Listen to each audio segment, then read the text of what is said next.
তাহাজ্জুদ দিয়ে তুমি জান্নাত কিনতে পারবে না, হজ দিয়ে তুমি জান্নাত কিনতে পারবে না।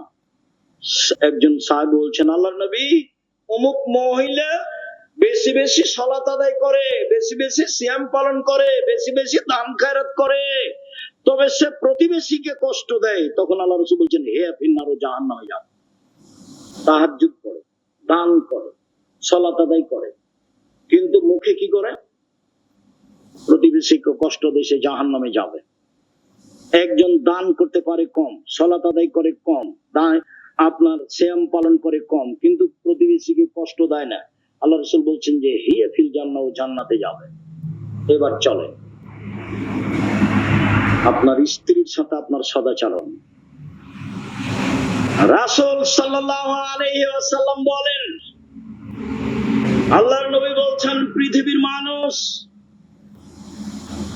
বিদায় হজের ভাষণে তিনি বললেন, পৃথিবীর মানুষ, ফাত্তাকুল্লাহ ফিন নিসায়ে, মহিলাদের ব্যাপারে সাবধান থাকো।